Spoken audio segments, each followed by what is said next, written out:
This side event for the ICC Assembly of States Parties meeting. We are here in New York, where the Assembly of States Parties is taking place at the United Nations. The States Parties meet once a year at the ASP in order to discuss and review the work of the ICC. One of the cases which the court is yet to take up is that of the Uyghurs and other Turkic peoples. We are here today to highlight that case in order to call on the States Parties while they are meeting to focus their attention on this situation as well. They have a very full docket. We are aware of that. There are many conflicts going on in the world at the moment that deserve the ICC's attention. But we are holding this event to highlight that the situation facing the Uyghurs and other Turkic peoples is a dire one which the ICC should not overlook or deprioritize. The court does have jurisdiction to investigate part of this case. That's why myself, I am Rodney Dixon, an international lawyer, and my legal team filed on behalf of the East Turkistan government in exile, who are represented here today, along with Uyghur and other Turkic victims. We filed a complaint under the provisions of the ICC statute, requesting the ICC prosecutor to open an investigation into the alleged mass crimes that have taken place against Uyghurs and other Turkic peoples. We set out in our complaint that the court has jurisdiction because one of the state parties to the ICC statute, Tajikistan, and they are here and represented at the ASP. Many of the crimes took place on the territory of Tajikistan. Uyghurs were targeted there and deported back into China. That is what gives the court jurisdiction to look at this case. Of course, the court cannot look at everything that's happening in China because it is not signed up as an ICC state party. But the court can look at this case based on what has happened on the territory of an ICC state party, Tajikistan. So it is a way into ensuring that there can be an investigation and that there can be justice as far as the court is able to exercise its jurisdiction. It's by no means a total solution, but it is one which provides an avenue that we are stressing must be pursued and explored by the ICC. When we filed this submission in July 2020, and we have provided evidence of these crimes in 3 separate submissions thereafter. The evidence showed, and we're going to hear from those today who were directly involved in that investigation, that nearly 3,000 Uyghurs were targeted in Tajikistan from 2016 onwards. And through various means, including threats and violence, with the direct involvement of Chinese officials, brought back to China, where they have not been heard from again. This same pattern has occurred in other neighboring countries, including Turkistan and Kazakhstan. We have gathered evidence of similar targeting in Turkistan, up to 4,000 Uyghurs. And although we would recognize that the court doesn't have jurisdiction over those countries, this is evidence that can be used to show that there's a campaign to target Uyghurs living abroad and to bring them back into China, where they are detained and never heard from again. We're going to be hearing today from some of the survivors from the re-education camps inside of China. That is evidence which the ICC has been given and which could be further investigated in order to take this case forward. So we are here to stress that there is a serious and compelling body of evidence that the ICC prosecutor can consider. Now, the court has done this before in other situations. In the Myanmar case, they have looked at cross-border crimes, like the ones I've been describing, and have opened an investigation. This was when there was a deportation of Rohingya Muslims from Myanmar, not signed up, like China, into Bangladesh, which is an ICC state party. And the judges of the court have said that that provides the court with jurisdiction because an essential element of the crime took place on ICC territory. And we are saying exactly the same applies in this case. There's no reason to distinguish it. And based on that precedent, the court can and should move ahead.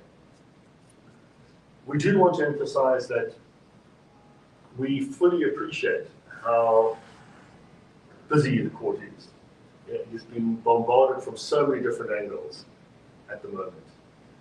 But that cannot be a reason to say we're just going to completely forget about what is happening to thousands, hundreds of thousands, millions of Uyghurs. I was struck recently when the NATO Secretary General, Jens Stoltenberg, when this question was put to him, how does NATO deal with all of the things that are going on around the world? He said, well, we have to make sure we cover all challenges. We can't just be focusing on Ukraine or Israel, Palestine. Of course we have to focus on them. But as a credible organization to promote peace and security, we have to look at situations around the world. And he even mentioned Kosovo. He said that there are threats there. NATO can't just ignore that because we're drawn elsewhere. Otherwise we undermine our mandate. And we say exactly the same should apply to international judicial bodies. We would expect nothing less from our own police and prosecutors in our national jurisdictions. We wouldn't allow them to get away with saying, well, we can only focus on some cases. Citizens demand that all cases are investigated. So it's not an excuse to say that we are too busy or we don't have the resources. Yes, the court has to act only when it has jurisdiction, but we've been very clear that there is a firm basis to do that and a strong legal precedent as well. I want to highlight, therefore, four main calls that we are making, and then I'm going to hand over to our panel to talk more about the evidence so that we can get a real sense of the scale and extent of the crimes that we're talking about. The first is Tajikistan, as I've mentioned, is a signed-up ICC member state. It should be taking steps to ensure that these crimes that are committed on its territory are investigated or referred to the ICC. States can refer matters to the ICC, and they should be doing that if they are not going to investigate it themselves. And a failure to do so makes them complicit in these crimes. Also, we would call on Kyrgyzstan, who is a state that has signed the Rome Statute but not ratified it, to ratify it, so that the same crimes that are occurring there can be referred to the ICC as well. And Kazakhstan should do the same. Another neighboring state, Mongolia, is signed up, but these two countries have not taken the step of joining the ICC, and they should, in order to ensure that these crimes come within the court's jurisdiction, particularly if they're not doing anything about investigating them. Thirdly, the ICC could, at the very least, issue a preventative statement on what is happening. They could say that this is a matter where they are considering jurisdictional issues, and that while that is happening, while they are considering this case, steps should be taken to stop the crimes occurring. The prosecutor has repeatedly stated that the court doesn't issue preventative statements. That's to be regretted, because previous prosecutors have done that, and arguably the current prosecutor has done that as well in relation to Ukraine, and more recently in relation to Palestine and Israel. And it is common for police forces and prosecutors to call on citizens to stop committing crimes. And failure to do so would mean that they will be investigated and prosecuted. So it's not unusual for this to happen. So a preventative statement, at the very least, would send out a strong signal that the situation is being taken seriously, it's being looked at. We've seen recently in the UN, when such matters were investigated and statements made, that China reacted very negatively and sought to close down all debate and discussion. That's because they know these statements have a powerful effect. And the prosecutor should use that potential that is there. It doesn't take much to get a statement out there, but the impact of it could be very powerful. And then lastly, fourthly, of course, the ICC should look at starting an investigation into this matter. States can call on the prosecutor to do that. They can make referrals themselves, or they could at least make a call for this matter to be considered. They've now set a very clear precedent in relation to other countries that if they want a matter looked at by the prosecutor, they simply say that publicly. They even name alleged war criminals. Why should there be any difference in this case? So states should be doing it then. Now at the ASP, when they're considering the scope of the work that's being undertaken, which cases should be included, what the budget should be. The case of the Uyghurs and other Turkic peoples must feature, absolutely must feature on that list. This is often referred to as watching somebody drown in an inch of water. It can happen, you can die that way, but at the same time it is so easy to save a person in that situation. And that's exactly what we face here. It would not take much at all for states to stand up and issue those kind of statements, that this should be looked at, it should be investigated, for a preventative statement to be made. Why is it that while that inch of water is there, and people are so close to being saved, states are not prepared to take that step? That's what they need to ask themselves, that's what they need to answer at the ASP New York now. We are very grateful today to have with us speakers who will look at what is the real situation. You'll hear directly from people calling for justice and what they want the ICC to do. I'm going to start though first with a video message of support from the new president of the East Turkistan government in exile, Dr. Mantunan Allah. He was just recently elected. That is the body who has instructed us as lawyers to bring the case, and who are doing so on behalf of Uyghur and Turkic victims around the world. If the message can be played, please. Ladies and gentlemen, it's with a profound sense of duty and urgency that I welcome all of you to this significant side event of the International Criminal Court's Assembly of States Parties. Today, we gather to address an issue of great concern: the ongoing genocide of Uyghur, Kazakh, Kyrgyz, and other Turkic peoples in East Turkistan by the Chinese government. As we convene, the very essence of human dignity and the principles of international law are being trampled upon in East Turkestan. The Chinese government's systematic policies of colonialization, genocide, repression, mass internment, mass surveillance, slave labor, and cultural and physical eradication against the Turkic peoples are not just alarming, but they echo the dark chapters of human history. We stand at a critical juncture where silence, indifference, and inaction are tantamount to complicity. It is therefore imperative for the international community, in particular the member states of the Rome Statute, to take a resolute stance and action. We call upon you to urge the International Criminal Court to launch an investigation into China's heinous acts of genocide in East Turkestan. This is not merely a call for justice, but an urgent appeal to uphold the ethical principles of humanity that bind us all. The severity of this crisis demands that all responsible Chinese officials, including Xi Jinping, be held accountable.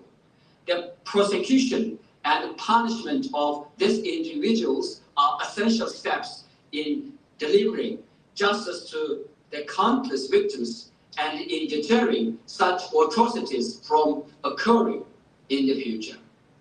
In conclusion, I implore each of you, as representatives of the international community, to recognize the utmost urgency of the situation and to act with moral clarity and conscience. Let us work together to end the suffering of the Turkic peoples and ensure that the principle of justice, human rights, and international law prevail. And thank you for your attention and commitment to this crucial cause. Thank you, Dr. Ala. I'm now going to invite a concentration camp survivor, Tursunay Ziyaudin, who we are very privileged to have with us today. She was able to, very fortunately, get out from detention in China and then from Kazakhstan to the US in September 2020. She'd been detained in a concentration camp in 2018 and then again in 2019. It was a clear example of what has become known as a re-education camp, where she was physically abused, forcibly sterilized, and interrogated and tortured. She was fortunate enough to get out to Kazakhstan, where she could join her family, and spoke out very bravely as one of the first people to reveal what was happening in the camps. But as a result of that, the Chinese authorities came after her to get her back from Kazakhstan and back into detention. She was able to, however, escape to get to the US, and her narrative forms part of a pattern we'll see in other witnesses and evidence that I'll go through about how people are pursued in places like Tajikistan and Kazakhstan and Kyrgyzstan to be brought back so that they can't get out and tell their stories. They can't organize and raise profile against the Chinese authorities. That's the whole purpose of the Rounding Up campaign, is to make sure that there can't be a government in exile, that there can't be voices speaking out. And that's why if the court has jurisdiction over this matter, which they clearly do, then they should be doing something about it, because it highlights the seriousness of what this campaign is all about. So Tursunay is going to speak in Uyghur and it will be translated, and she's going to inform us about what happened to her and what she wants the court to do. Thank you.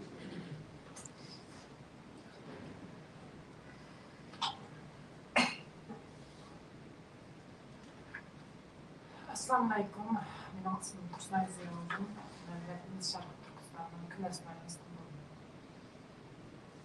Peace be upon you. My name is Tursunay Ziyaoudin, and I'm from the Kyrgyz county of our homeland, East Turkistan.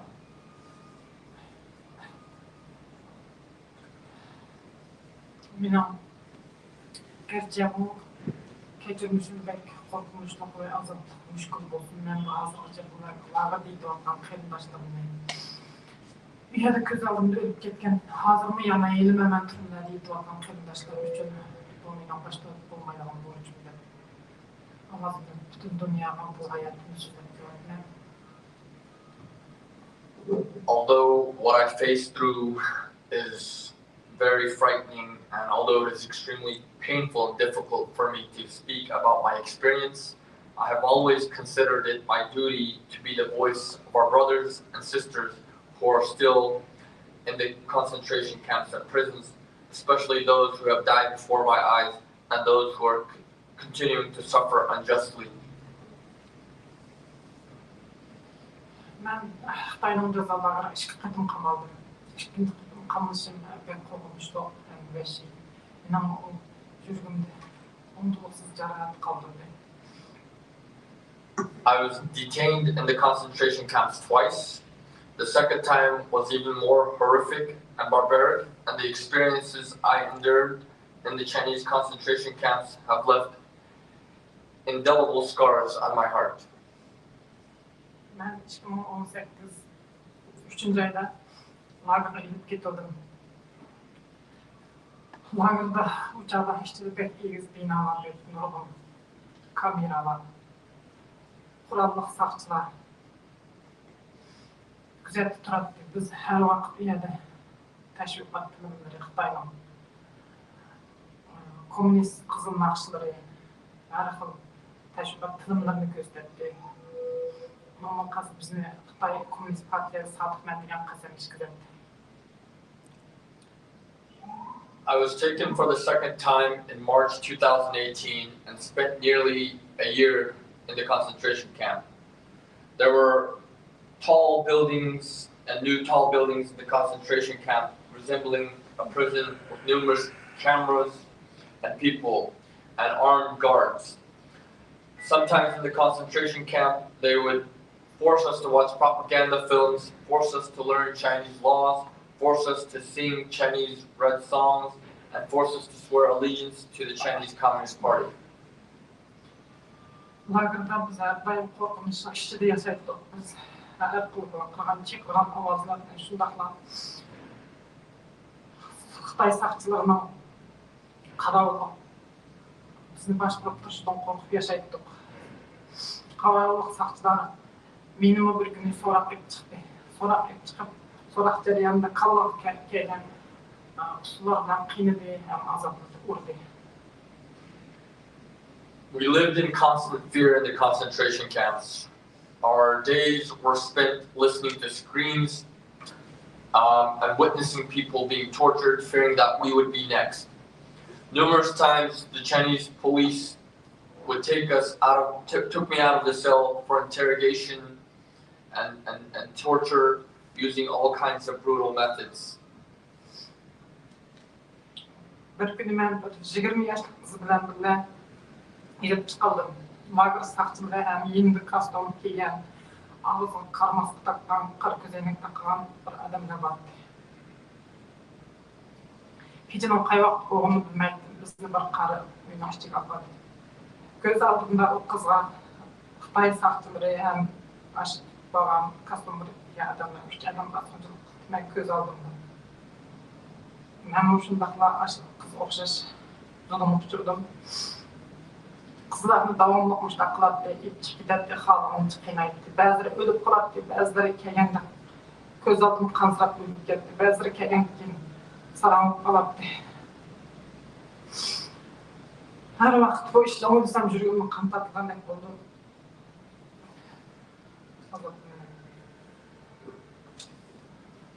One night, they took me out of my cell along with a girl about 20 years old. There were the concentration camp police guards and a man in a uniform and a black mask and black sunglasses. I didn't know what time it was, but that uniformed masked man and the police, they took us to a dark room where the masked man raped the girl in front of me. 3 Chinese officers also raped me. They continually took girls out like this. They did whatever they wanted, sometimes leaving them in a nearly dying state. Some girls disappeared and never returned. Some I saw returning, bleeding down their thighs and nearly in a dead state, some becoming even deranged. Whenever I think of these things, it feels like my heart is being sliced with a knife. Ben bu hayatım ne tapsizini sözlep çıksam pek çık benim bir haberler emniyet var şunun için ben mühim gepler okuram ki var.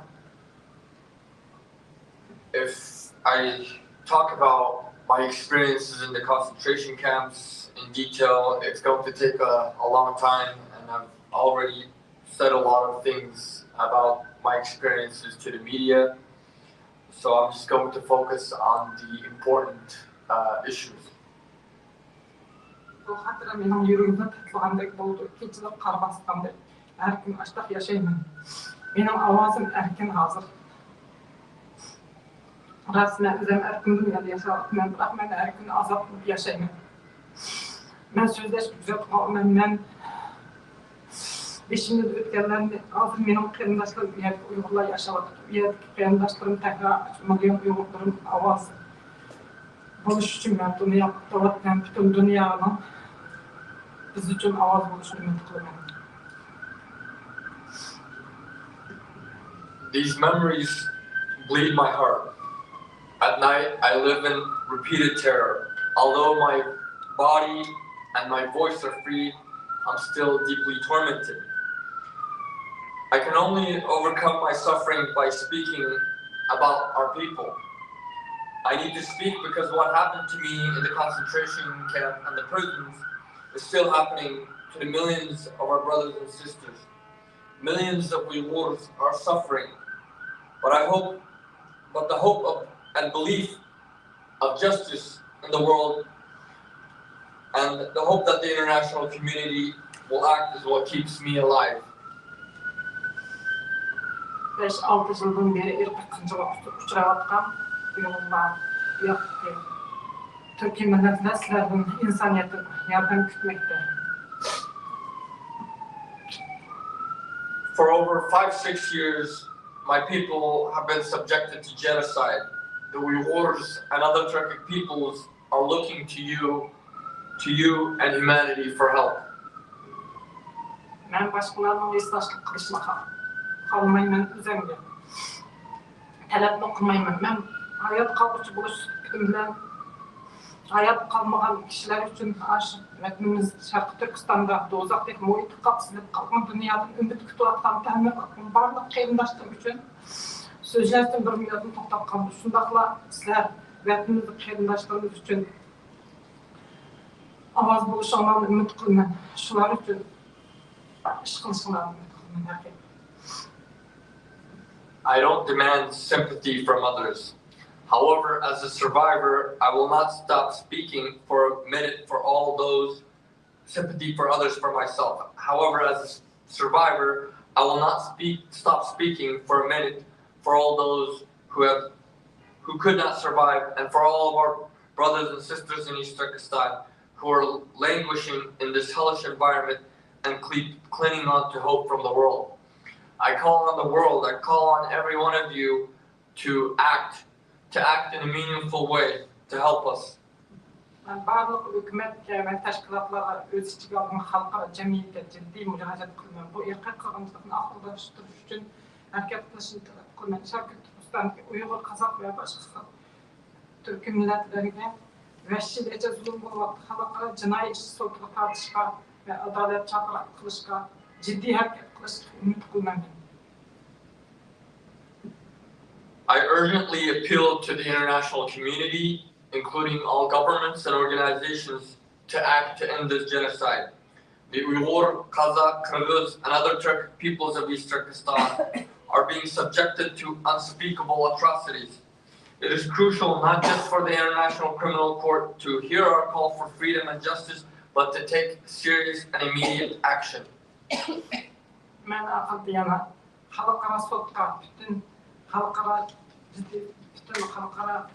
sotuğa Xitayning Xi Jinping qatorliq boshliqlarning aşağı hükümetinin jazo tartılışına bu bütün xalqaradagi hükümetlerin başlatib bo'lmaydigan majburiyat deb bilmayman. Hem insoniyatga bizning qilayotgan bu hozir butun dunyo kurash qilishimiz, Xitoyga kurash qilishimiz faqat bizning o'zimiz uchun ham Sharqiy Turkiston uchun emas, butun dunyodagi haqiqat uchun, adolat uchun deb o'ylayman.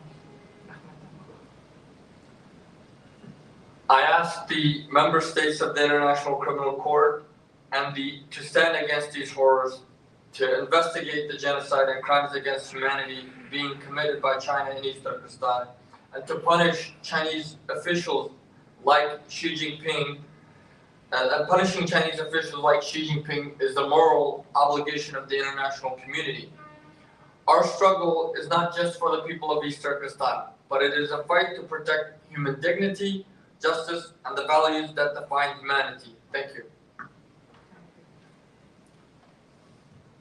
Thank you enormously for that speech.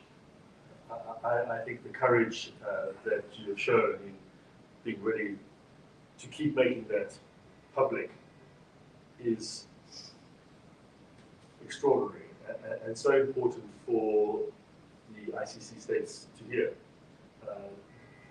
The plea comes direct from your own personal experiences and so many others as well.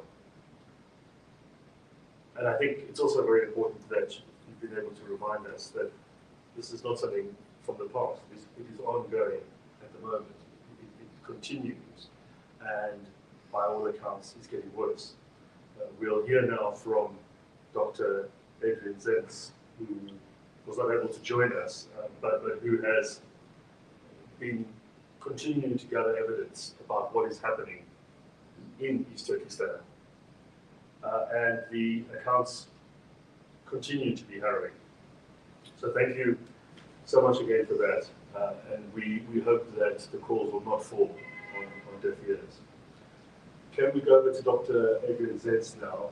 He is an expert in the area, has done enormous field research and evidence gathering in relation to what is happening to the Uyghur population. He is a prolific writer and is at the Victims Against Communism Center. He has provided us with this message of support. Greetings. It is my privilege to speak to you today by video. Unfortunately, I was traveling to Berlin and could not make it in person. I hope you have a very successful event.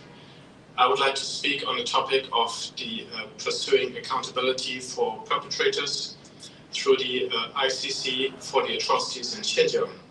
China is not a member state of the ICC. However, we have several situations where Uyghurs have been forcibly sent to ICC member states, and for example, from Turkey to Tajikistan, and were then arrested. Tajikistan is an ICC member state, and we have another case in Central Asia, Kyrgyzstan. According to research that was conducted on behalf of Rodney Dixon and published in several media outlets, Investigators have found that Uyghurs in Tajikistan and Kyrgyzstan have been forcibly taken back to Xinjiang, where they are liable to be put in detention camps. According to this information, Uyghurs were rounded up at a bazaar and other locations, with Chinese Secret Service and police having free rein, working with local authorities to round up Uyghurs and take them back. The Chinese state has conducted extensive campaigns of transnational repression, intimidating Uyghurs to speak out, but also telling them that they could not renew their passports, their Chinese passports. They had to come back to their place of registration in China, in Xinjiang, to renew their passports, thereby creating a large number of refugees throughout the world. The reason for that is clear. The Chinese state has several tactics and strategies to try to get Uyghurs and Kazakhs and other Kyrgyz and other Muslim Turkic minorities to return to Xinjiang because they're concerned that they cannot be controlled outside of the country. In fact, China has, there are several known cases where Uyghurs voluntarily came back or because of the passport and or social benefit situation decided to come back to China and were then detained in a camp. There are several very detailed accounts that we have of those kinds of situations. Now, this is obviously creating a major crisis and it's extending the reach of the Chinese state beyond Chinese borders. In order to hold perpetrators accountable and to protect the Uyghurs living in those countries, we call upon ICC member states to support the investigation undertaken by Rodney Dixon and others, the case through the ICC to pursue justice and to find one way of countering the repressive attempts of the Chinese state. It's very important to note that these repressions are ongoing and continuing. We have, for example, clear evidence that prisons and high security detention facilities have been enlarged in size and capacity significantly. Evidence of that was published by analysis of satellite images. I'm also aware of an important witness testimony of a person who stayed on in Xinjiang, who says that there have been renewed waves of detentions. I have a separate account that has told me that after the Urumqi white paper protests in December 2022 against the COVID regulations, and of course people in Urumqi died in a fire because they could not leave the house because doors were locked during COVID. In the wake of these protests, there has been a significant new detention wave in Urumqi in particular. Many young Uyghurs, many of whom had no relationship to the protests at all, did not participate. Many young Uyghurs in particular were detained. We have ongoing long-term arbitrary imprisonment of detainees who were then, after a time in a re-education camp, have been sentenced to long prison terms. So we have continued large-scale arbitrary imprisonment. We have continued large-scale arbitrary detention, particularly in the pre-trial detention centers, whose number and capacity increased significantly from 2018. And we have a continued campaign of forced labor that has intensified as Chinese mandatory state employment policies towards Uyghurs and minorities increased, especially with Xinjiang's new party secretary, Ma Xingrui, who came into power in December 2021. In the wake of this new regime in Xinjiang, we have intensified employment policies and official statistics indicating a significant increase in labor transfers, coercive poverty alleviation through labor transfer. These systems of forced labor targeting Turkic ethnic minorities pose a significant risk that not only continues but has increased. All of that to say, we have an ongoing major human rights crisis in the region, and ICC member states in Central Asia and potentially elsewhere have facilitated this atrocity. And therefore, the case that Rodney Dixon has brought to the ICC is of great importance, particularly given that at the United Nations itself, the OHCHR has not even voted to discuss the report on Xinjiang published by the Office of the Human Rights Officer in Geneva in August 2022. This report contains a lot of damning evidence and very damning conclusions of the ongoing mass atrocities in Xinjiang through birth prevention, sterilization, internment camps, arbitrary imprisonment, forced labor, sexual violence, and torture, besides religious persecution. This is a very serious report, but at the moment, no accountability nothing is being done to hold perpetrators accountable. There are no legal proceedings, even though the UN has said that this could constitute crimes against humanity. The United States government and an independent People's Tribunal in London determined that the actions against Uyghurs and other ethnic groups constitute genocide. It's therefore very important that the ICC, the global community, uses the ICC to take up this case and to ensure that the largest internment of an ethno-religious minority since the Holocaust will come to an end, that something will be done about it, and that the nations and all of us who are seeing this don't remain inactive, but that we use the legal avenues that there are, and that this case is being brought and supported. It's a very urgent situation, particularly since even though the atrocities really started in 2017, that is now nearly 7 years ago. And in these 7 years, we have not seen accountability. We have not seen meaningful action by the global community. It's overdue that the international community acts in order to support this very important cause.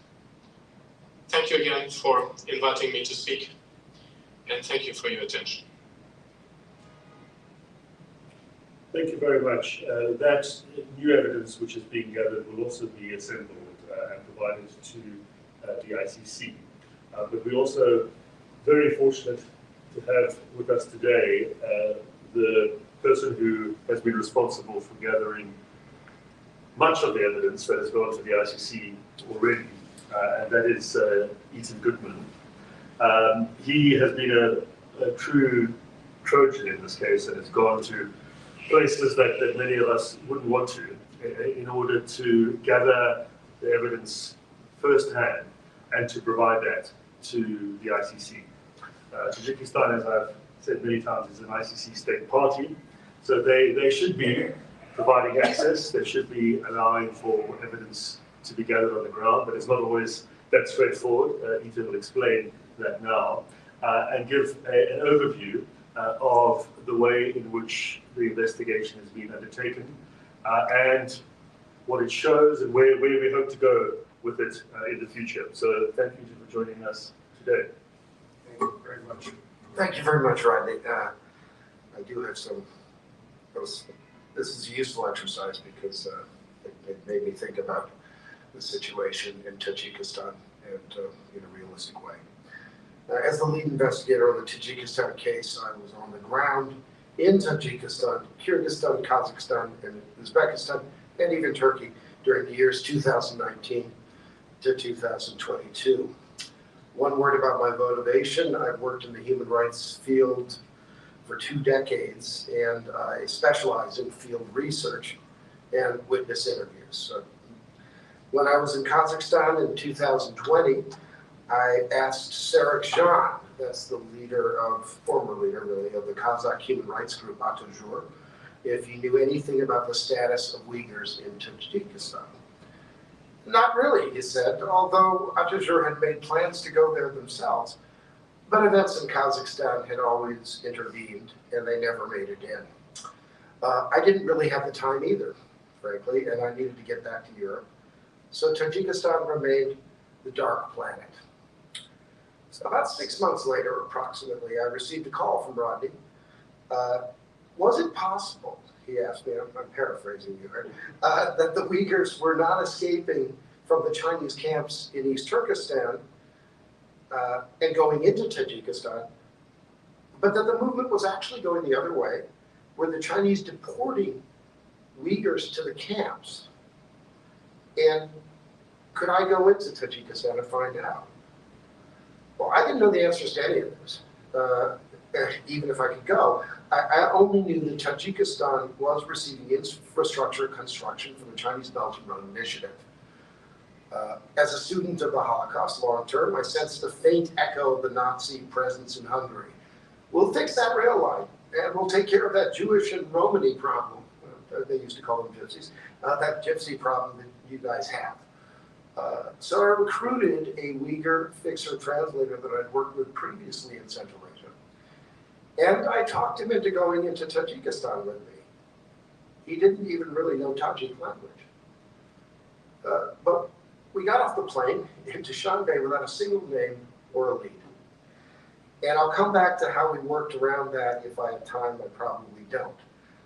In fact, call me a maverick here, but if anyone, I'm going to invite you to stop me anywhere along the way if you have a question, and that's fine. Now, I'm going to give you the numerical results of what I found. Then I'm going to relate those to some actual witness statements, which I think are critical. And I'll make a few remarks on how to go forward here. And as promised, time permitting, or maybe in the Q&A, I'll discuss the investigation process, which is very interesting on its own. Let's start with a main witness that eventually we got to in Tajikistan, and I call him Southern Man. This is his estimate of Uyghurs in the Tajik bazaars, and these were reinforced by several other witnesses who had similar numbers. Now, the important thing about the bazaars in Central Asia is that the Uyghurs created them. They really didn't exist in their modern form, in the massive scale that we think of. When we think of Central Asia, we think of bazaars, we think of mosques, and we think of bazaars. But this is a Uyghur creation, really, and they have always been the kind of go-betweens between China and the Central Asian populations. So the bazaars are central. If there are Uyghurs in Tajikistan, they work at the bazaar, 9 times out of 10. Dushanbe has one of the largest bazaars I've ever seen.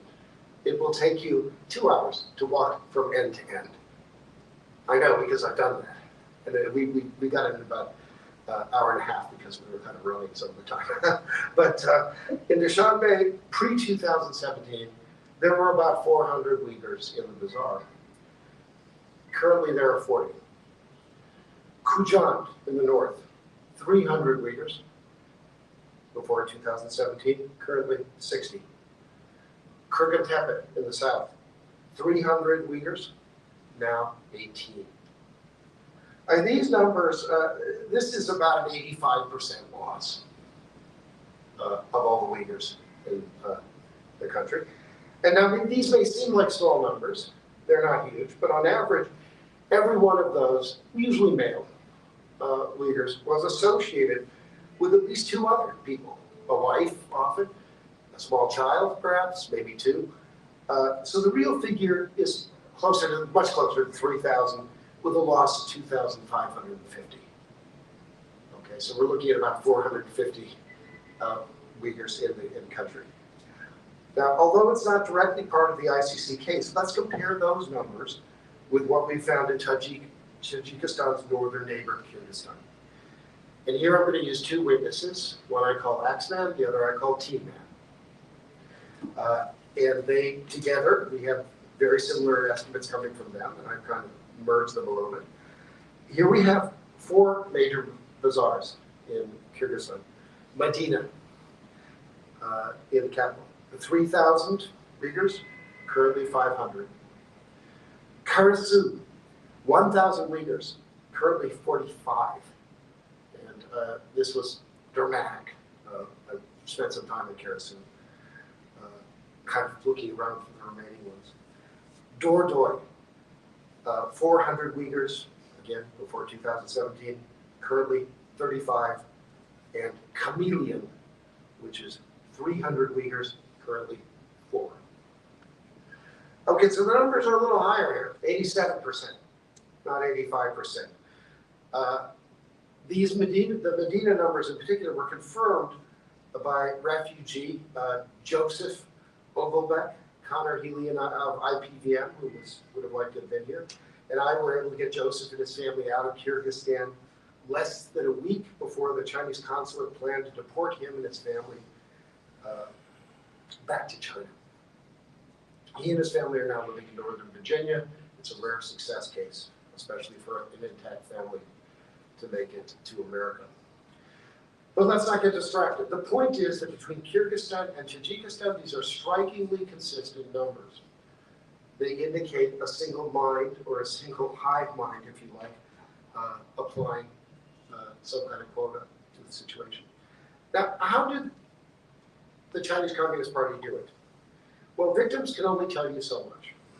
The key witness on the methods of deportation was a Tajik policeman who is not currently in the force. And he described what happened in the Kujan Bazaar in North Turkistan this way. And I'm just going to read his statement. He said, it went down like this. 15 years ago, the Uyghurs opened up a bazaar, trading in fabrics, Chinese mostly, most of the region was buying. Good fabrics, good prices. The owner of the bazaar was a Uyghur man. He was set up on some sort of taxation charges, and he lost ownership of the bazaar. I went to that bazaar every year, but I noticed in 2016 and 2017, there was a drastic reduction of number of Uyghurs trading in the bazaar, particularly middle-aged Uyghurs, female Uyghurs. There were a couple of hundred Uyghurs selling in the bazaar. Now there's a maximum, maybe 15 Uyghurs there. And of the Uyghurs that are left, some say, we might be leaving soon. I asked them, why would you leave? Because our families have been calling us. What does he mean by that? He's talking about the first method which is used to get Uyghurs out of China, and it's the soft method. You go to the families, you put the mother on the phone, she says, I'm in trouble, I'm being held in detention, they're worried about you and what you're doing over there, please come back and just clear this up. Touch base, touch base. And people do, and about a third to a half of the Uyghurs in Tajikistan operated this way, just up for the good of their families. There's even cases of people crossing the border just to simply get their, because they said, well, your daughter can't get married unless if you're still over there. So you have to come back. That person's never been seen again, of course, the minute you cross the border. Now, in 2016, this is the second method. In 2016 to 2017, there were raids conducted by our local police force, even cordoning off the entire bazaar. The Tajik police would say, there is a problem with your documents. You have to go back to China. No, there is no discussion. You've broken the law. You have to go back. Now, the SWAT team, that is the Tajik ICE, responsible for customs and enforcement, and the Committee, with a K, for National Security, or KMV, responsible for expat control, carried out the forced removal of these cases. Now, the policemen, again, my contacts saw this, and they saw them being taken to the deportation centers. The centers were near to the airport, and he is referring to the, I don't want to get into the weeds here, but the Chakhalov City SWAT team headquarters, which we've actually gone and looked at. From there, they were questioned, processed, and sent to China. Now, the policeman says there was a direct flight from Kujan to Urumqi back then. They were taken away in batches. And he explained at one point batches of about 10 people. I asked, why did they take them away in batches? He said, in part, to avoid people like you finding out about it, to avoid noise. Well, why did they leave any Uyghurs at all? I asked. And he said, well, we're all fellow Muslims, so it's a little easier for us too this way. Don't wreck the Silk Road. The goods must continue to roll in from China. The Uyghurs traditionally occupied this role. Who controls the Uyghurs now? The KMV, the Tajik successor to the KGB. Local police will only do what they have been told to do. The KMV has direct contact with the Chinese consulate. Aside from the other group, Uyghurs, were other groups deported? No. Were the deportations being done? Were the deportations being done on behalf of Beijing? He said, only the top people know. It creates deniability. What do you think? I asked. He said, I asked a friend of mine, a policeman, that question. And he said, I don't know. Maybe the CCP fed the Tajik government some information about terrorism. We have to deport the Uyghurs. We had a job to do. We did it. Now, why were they deported? What was the CCP motivation? And the first two answers, the first two motives are obvious. The CCP control. You control the group which is potentially rebellious, which could potentially cause trouble. The second is media cover-up. These are people who can, there's a controlled media in Tajikistan, but it's not perfectly controlled. And you can get messages to the outside world in a much more successfully than you certainly can in East Turkistan now, which is really a closed system. There are two more reasons. One is the one that Adrian Zentz just mentioned, forced labor, to be used in forced labor inside East Turkestan. But there's one more point. Many of these men and their wives were actually around the age of 25 to 35. Now that is the preferred age. 28 and 29 is the preferred age for organ harvesting. This is not an insignificant thing. These people, each one of these individuals, if they are healthy, and approximately in that age range, could be sold, if taken apart successfully, for about $500,000 to foreign organ tourists. These are not small numbers. The fact is, organ harvesting, my own studies in Kazakhstan, has established, I think pretty conclusively, that approximately 35,000 Uyghurs, and some Kazakhs too, are every year selected from the camps for organ harvesting. They do not live through this procedure, they die through this procedure. It is done in secret. To speak of any of these people is very dangerous, okay?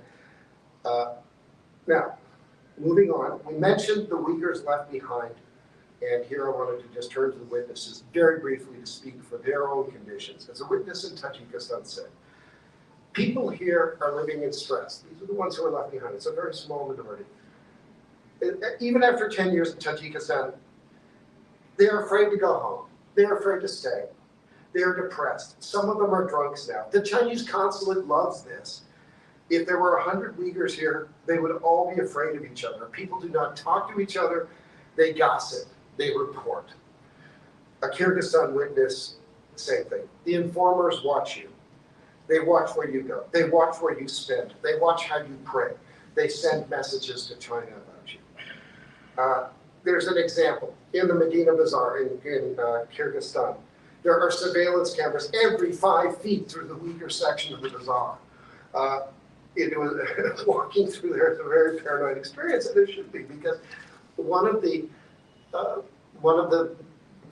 men who works there said he got a call from China because they said your container looks decrepit. Why don't you fix it up? It's all rusty. It looks terrible. He got a call, but disappearance. So there is somebody watching you all the time, and also all the cameras literally disappear after you've gone through the Uyghur section. So now look, there are certainly more voices out there than the ones we have found. The problem is illustrated in my conversation with the most high-ranking law enforcement official in Tajikistan, who I will not name here. But I did ask him, I said, where do you get your information and intelligence? And he said, from informers. We have them everywhere in the country.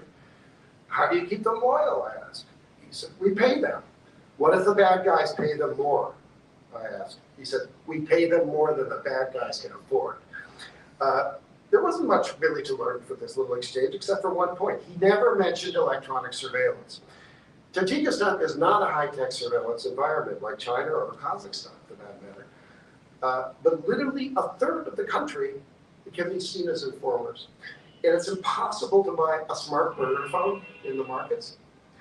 And an investigation of any investigation where you begin with Middle East takes 3 times as long. And the fact is, I can offer no tangible protection to my witnesses while I was there. But the fact is, the International Criminal Court wouldn't be starting from ground zero. And a measure of protection, just a measure of protection by the International Criminal Court could go a long way to transforming a few witnesses into a multitude. So let's move to the last question. How culpable is Tajikistan for all this? After all, They're the ones who signed on. Well, I want to be, give you the my unvarnished truth, as it is. I have documentation on the role of the local police in carrying out the wishes of the Chinese consulate. I've already referred to some of that today. This can't be erased or ignored, but the context matters as well. And Tajikistan is isolated, it is landlocked, it is the poorest of the sands. It is ripe for Chinese exploitation. It can only offer so much resistance. Now, I have seen and photographed a previously unrecognized Chinese base. It's substantial, it's clean, it's got very high-tech surveillance, and most of it is based underground. And it's right on the Tajik border, less than 10 kilometers from the Kalma Pass. It's dug into land that the Tajikistan government has been forced to cede to China to pay off Belt and Road Initiative debts. But the Chinese are not ubiquitous in Dushanbe. Their presence is still low-key, and that means something. Tajikistan has also successfully evaded the Taliban contagion of their neighbors to the south through regular military patrols, simple things like that. In short, Tajikistan is a Muslim-light, highly authoritarian state, but it is not a hermit kingdom. Tajikistan is a joiner. It has both Russian and Chinese military installations. It is even considered hosting a US military base. It has actually encouraged it, all at the same time. That tendency extends to the President Rahman's complaining to Putin that as the Ukrainian invasion drags on, you've abandoned us. That same impulse explains why Tajikistan is the only Central Asian signatory to the ICC. Now, the fact is that my cover is blown right now in Central Asia. But I'm a human rights researcher at a time when the Chinese have unilaterally labeled all investigations of this nature as espionage. Yet, strangely enough, as difficult as it was to find witnesses in a paranoid and former saturated environment, Tajikistan is the one Central Asian country that I would take my chances revisiting. Ideally with a little backup this time. I think the Tajik leadership would welcome the attention and a certain distance from China as long as it is carried out by a third party. And I'm talking about the ICC here. A third party that I know from my years in Beijing that the Chinese Politburo fears in the marrow of its bones. Okay, thank you. Thank you very much. We are indeed going to see whether it is possible to go to Turkistan and to engage directly with the state party concerned, because this is all happening on their territory, and they've signed up and committed to international justice, so there's no reason why that shouldn't be allowed to take place. Ita mentioned Joseph Bobelbeck, and I think it's worth highlighting his evidence as well, because this is another example of somebody who is now out of the situation, who could provide evidence to the ICC. We've given that evidence already to the prosecutor. Ethan and others were instrumental in getting him out of Kyrgyzstan, much in the same way as you've heard from Kazakhstan, in order to escape them coming after him, the Chinese officials coming after him again, to take him back into the detention camps where he had been since 2018. And it was a close call, but at the last moment when his visa had expired, they were ready to collect him. Ethan and others went to great lengths to make sure that he was able to get out and to the US. And it reinforces the same pattern that I've been highlighting of how persons who have been in detention and been fortunate enough to get out and then make their stories known are in grave danger. He hadn't even made much publicity around his situation, but they were concerned that that would happen, and came back to get him.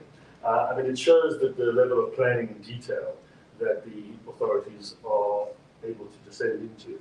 And it's so important that, although this has been going into the deep weeds, it's so important too, but it's so important that evidence does emerge, because that's what shows the way in which the policy is being implemented. Of course, if this case was taken up at the ICC, we would also be able to introduce wider evidence of what's happening in China, even if the ICC couldn't in fact prosecute persons for those crimes, that evidence would be relevant and admissible to showing the policy, the state of mind, but also the crimes against humanity, because you have to prove that there's a widespread or systematic attack on the civilian population.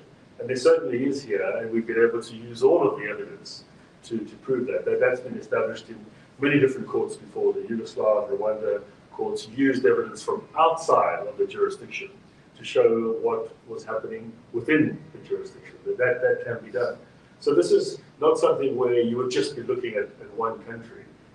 If the prosecutor did this, which should happen, you would be able to showcase the entire campaign and bring it all under the spotlight before the court for examination. So it shouldn't be looked at as something that focuses only on one country.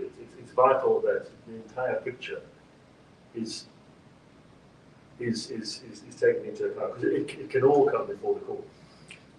Can I just clarify that? Is that right? I mean, Pakistan too, the case of Pakistan, which is very sensitive now. So for example, Pakistan, well, also, obviously Afghanistan is a signatory. Yes, and we have highlighted Afghanistan previously to the prosecutor because there are Uyghurs there. So that could also be brought into it, because if people were being deported from that territory, that is an ICC state party. But you can look at a wide range of evidence to prove the underlying intent and the underlying campaign. So it's vital that those details come out, but we shouldn't lose sight of the fact that the broader picture would be admissible as well. So thank you for all of those details. I should also add that in the coming weeks, there will be more that will be made available about our investigation through interviews that Ethan's doing. Journalists are going to be publishing this. So this is just a snapshot. I think there's going to be a fuller account in due course as well, so that all of the evidence is openly made available, obviously without compromising any witnesses. And in order to show the extent of the material that could be gathered with a full investigation, and to encourage, in particular, Turkistan to cooperate.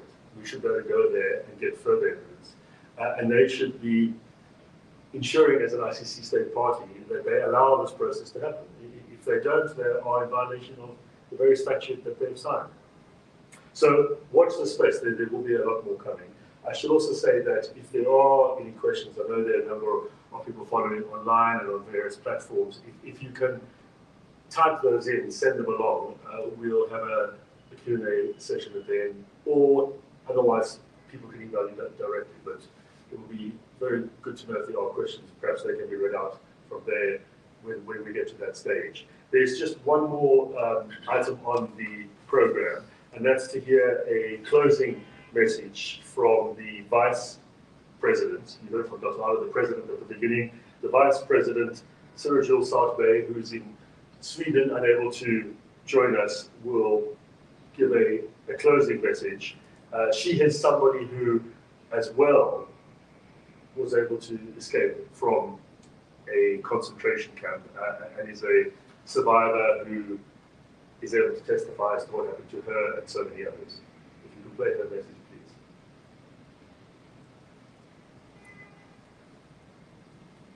Assalamu alaikum. Men alımdan bugün rızığını teşkileyen varlık hanımlar efendilerine rahmet eylemen. Men cazalar ve şahitler Sayın Sartbay, milletim Kazak. Şarkı Türkistan'ın ile Kazak Abdunum Oblast'ta toğut çoğun buldum. 20 neçede devletli hizmetlerde işledim. Xitay'ın Şarkı Türkistan halkının millet fikri yokutuş planı bağlı başlangan. Bunun bir usulu 90'ların 5'inde başlangan mecburi toğut tekleş siyasine maksatı kaldan yolu koyuş. 2006 yılı Xitay hükümeti qo'sh til degan yolg'onlar bilan Kazak Uyg'ur tilidagi maktablarni taqab, Xitoy maktablariga qo'shib, majburiy yo'lda Xitoy tilini o'rgatishni yo'lga qo'ydi. Shunday qilib bizning tilimizni yo'qotdi. Bu yerda normal hayot kechish mumkin bo'lmagandan keyin biz oilamiz bilan Qozog'istonga ko'chib ketmoqchi bo'ldik. Lekin Xitoy hukumati bilan pasportimga majburiy tortib berib, oilam bilan birga ketishimga yo'l qo'ymadi. U vaqtda men davlatlik cho'ng bog'boshining direktori bo'lib xizmat ishlaydim. Oilam Qozog'istonga borgandan keyin 5 yil biz aloqa qilib turdik. Biroq keyin Xitoy hukumati bizning Xitoy bilan bo'lgan aloqamizni butunlay man qildi. Shunday qilib oilam bilan Alaqım bütünlüğü üzülüp kaldı.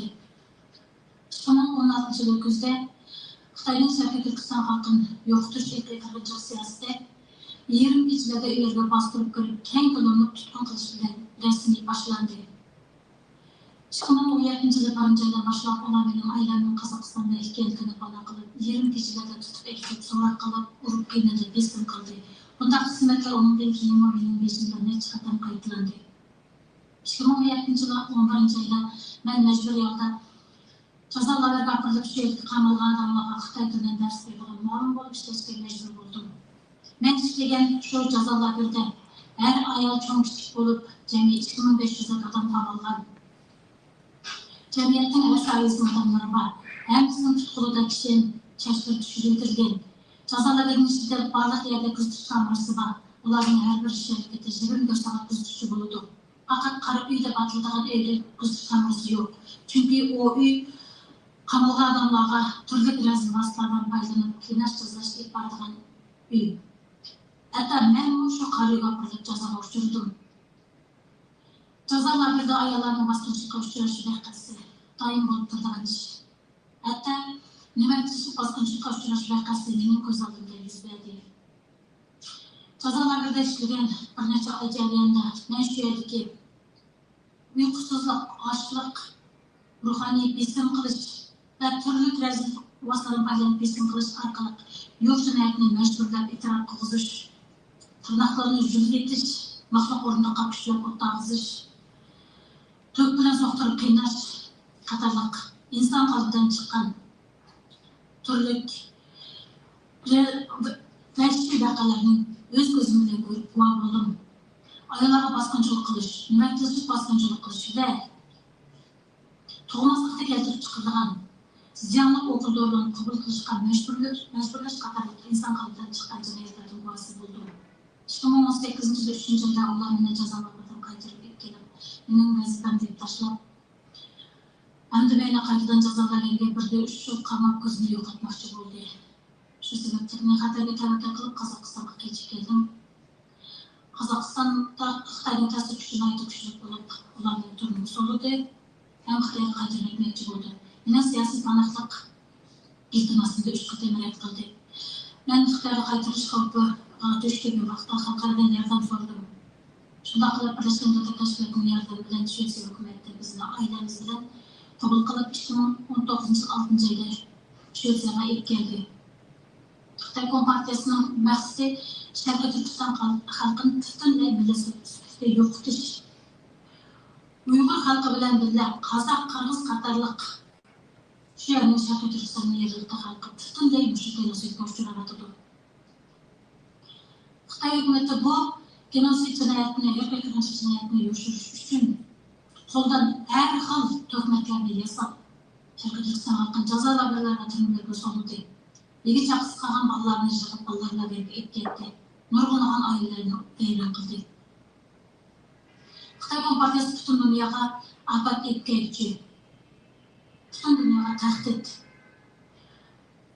Sharqiy Turkistondagi bu erkak qirg'inchilik ayni dunyoning boshqa joylarida qaytarilmasi uchun men xalqaro jinoiy ishlar sotiga a'zo davlatlardan Xitoyning Sharqiy Turkistonda ilib kelayotgan bu erkak qirg'inchilik jinoyatini tekshirishni va mushu jinoyatni sodir qilgan Xi Jinping boshlig'i davlat rahbarlarini xalqaro jinoiy ishlar sotiga tortishni va jazolashni talab qilaman. Hammalarga rahmat. Thank you. Okay, I'm now going to see if there are any questions that anyone has. I wanted to mention as well that we have Sally Budaya here on the left, the current foreign minister of the government in exile, who was translating earlier. And I know he wanted to raise one matter, but also just to emphasize, which I think is important, that we will, together with Sally and others, be attending the Assembly of States Parties meeting at the UN building tomorrow, and will be in that way able to meet with persons there directly and engage both the ICC and states directly on the need for such an investigation to be open. So we're grateful for that opportunity to be there tomorrow. So. Thank you. In the case of Tajikistan, as Mr. Ethan Goodman mentioned earlier, countries like Turkey deported Uyghurs or extradited Uyghurs to China via third parties like Tajikistan. And unfortunately, the reason I'm raising this again is right now, in recent weeks, the Turkish government has arrested over a dozen Uyghurs in Turkey, including Muhammed Tursun and Ilyas Ablikim, and put them in deportation holding centers. This is not just an act of stark betrayal, but a cruel reminder of the ongoing plight of the people of East Turkistan. And there's also the alarming possibilities of these individuals being extradited to China through, again, third parties like Turkey or other Central Asian republics or other countries.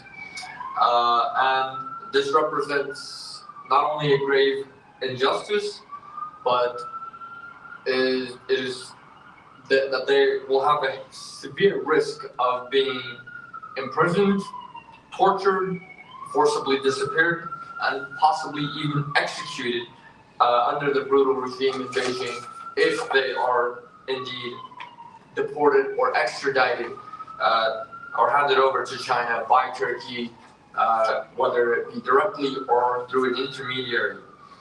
So we definitely condemn the recent arrests of these Uyghurs by the Turkish authorities. And we are outraged by the government of Turkey's complicity in the ongoing genocide against our people in East Turkestan, especially again given its history of facilitating the extraditions of Uyghurs through third countries, such as the appalling case of Zinnet Gultursun and countless others via Tajikistan. This behavior is not only a violation of international law, but also a moral failure of the highest order, especially given that Turkey likes to champion itself as a protector of the Turkic peoples and as a protector of the Muslim peoples across the world. The fact that Turkey is engaging in cooperation, security and intelligence cooperation with the Chinese government against the East Turkestani people is completely unacceptable and a huge moral failure. We call on the Turkish government to immediately release all the Uyghur detainees and to seize all extradition actions to China. The lives and liberties of our people are at stake, and we will not stand idly by while they are being trampled upon. Moreover, we urgently call on the International Criminal Court to initiate an investigation into China's ongoing genocidal campaign in East Turkestan. The world must not turn a blind eye to these atrocities, to these crimes against humanity. Every day of inaction is a stain on the conscience of humanity, and every day of inaction leads to the greater suffering of our people.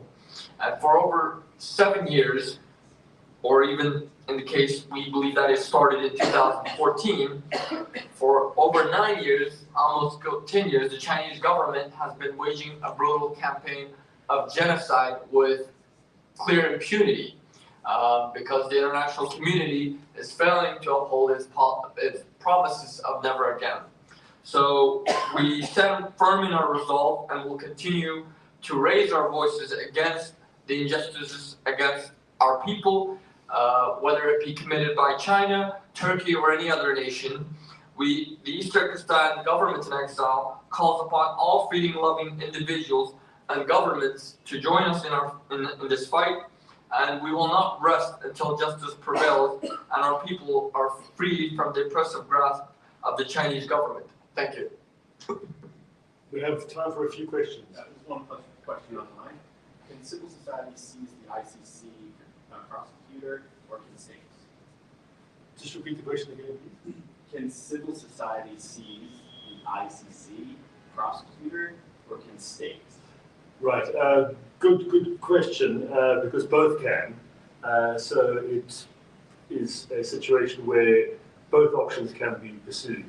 Civil society can request an investigation be opened, as has happened in our case. That's precisely what we did.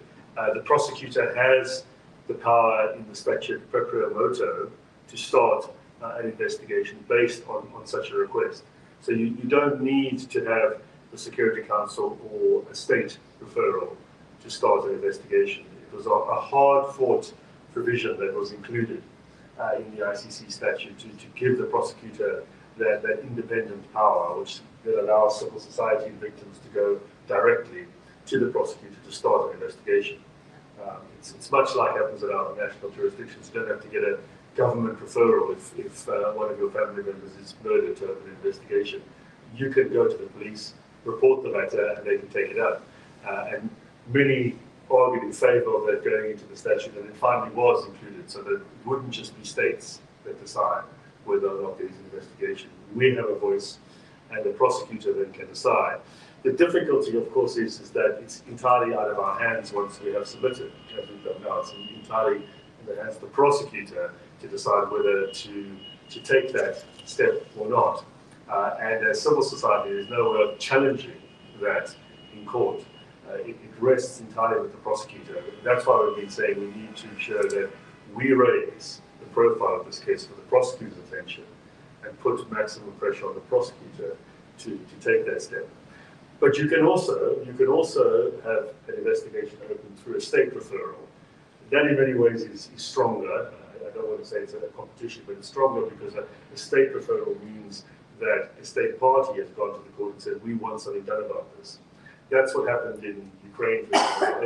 Over 40 states submitted a referral to the prosecutor. We've seen it recently in the Palestine-Israel situation where 5 states have made a referral, including South Africa, to the ICC.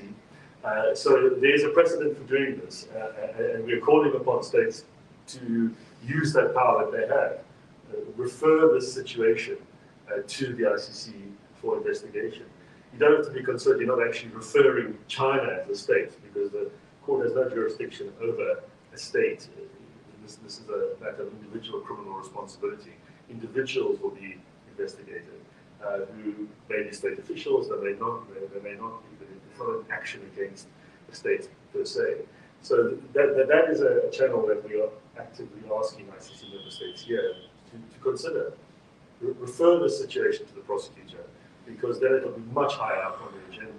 And that's certainly something when we go to the ASP tomorrow, we are going to be asking of states, and we'll continue to do that. They've done it in other situations, so they've shown they have the ability, they have the courage to do it, and they should do it in this situation as well.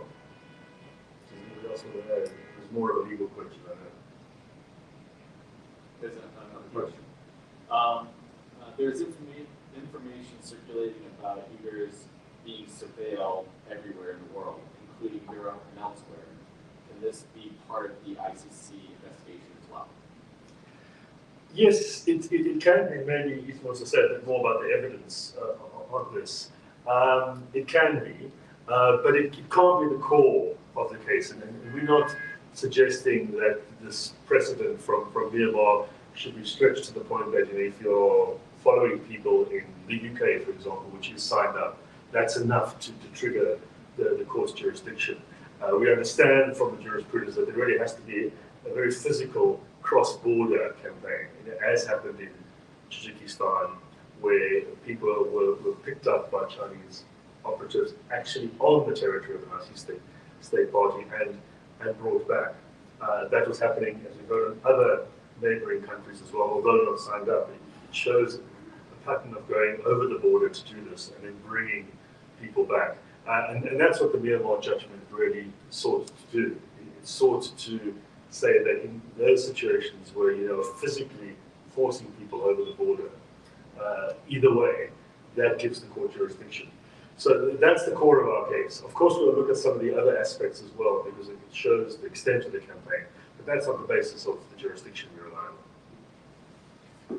Just a brief thought. I really wish Connor Healy of IPVM was here today. He's in Salt Lake City, and he couldn't come. But he really, this is his area. But I would add one thing. I mean, AI is obviously complicating this because, you know, the Chinese are sort of monitoring as much of the internet as they can across the world. And we know now that they've, through IPVM's research, that they've actually come up with an algorithm, AI method of following Uyghurs and seeing if they eat during Ramadan, during the day. So they're actually trying to target people's dietary patterns to establish whether or not they're good Muslims or not. If they're good Muslims, obviously they're going to be treated much worse by the Chinese once they can control the world or whatever, or you know, whatever, if they ever get them back from a foreign country. So this is a real issue. I mean, this kind of this nuanced surveillance is a new thing, and it's really destructive. Having said that, I do want to say something about Uyghurs. Very early on, back in 2008 and 2009, when I first started looking into the Uyghur case and got to know back then it was Rabia Kadir and so forth, I was very impressed with the Uyghurs because they compared to, say, Falun Gong, who I was also communicating with, they respected Chinese surveillance. They understood it. So they would say, well, if we need to really send something that's fairly confidential to each other, let's use fax machines, fax to fax. The Chinese don't know how to intercept that anymore. This is good stuff. Okay? This is very impressive. They said if that doesn't work, you can use snail mail. And then finally, of course, the most secure thing of all is to just meet somewhere with no devices. So from the very beginning, they had some understanding about surveillance that most groups do not. Okay, the Chinese use. I mean, mobile phones are poison. Okay. Okay. Having said all that, I just that doesn't have anything to do with the legal aspect of the case, the way it's phrased, anyways. But I do think this is a very, very significant problem for any victim group out there, but particularly any victim group which is dealing with China on the other end. They're coming up with amazing methods of surveillance these days, and a much more rich method of surveillance. For example, one last thing. We've all heard of facial recognition, but the Chinese apparently now have mastered gait recognition. That is the way you walk. You can change your face, you can change your eyes, you can wear certain glasses that will disrupt those things, but you cannot change your walk, even if you wear, you know, some ridiculous boots or something. It is not.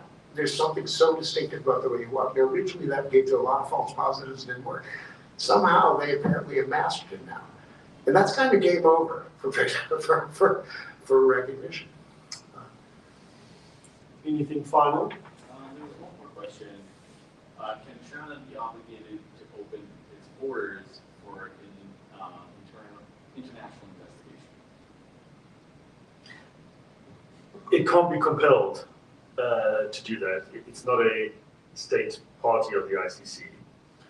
It can be requested to do so. The ICC is able to request non-state parties to cooperate, but it's entirely for them then to decide whether they will do so. State parties is a different matter. And without a Security Council referral, which we're not going to get in this case, which could compel the states concerned to cooperate, you know, as happened in the former Yugoslavia and Rwanda, which I mentioned, where they were compelled to cooperate. We're not in that world.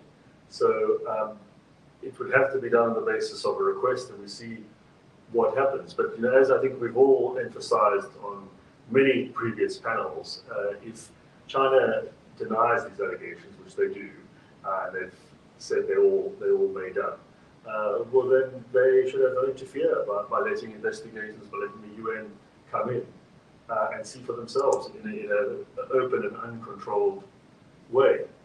When the UN was looking to go there and this report came out, they found the situation to be very different and have said that it could amount to crimes against humanity.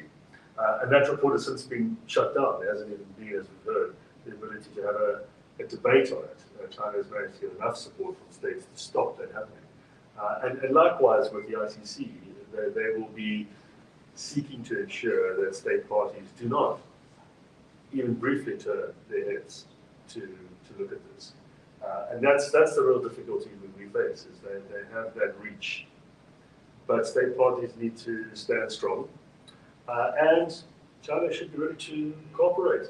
Of course, they have the right to present their defense, say why this is all untrue, and let's hear it in a court of law. If they are right, then it'll be shown based on the evidence, not just on rhetoric and political statements. Anything else? I think we're going to have to wrap up. We're coming to the end. So, thank you everyone for coming to speak today, particularly Tis and I, for your testimony. And we hope that the message has gone out clear. This is not fantasy. Yes, it is a very, very hard case to make.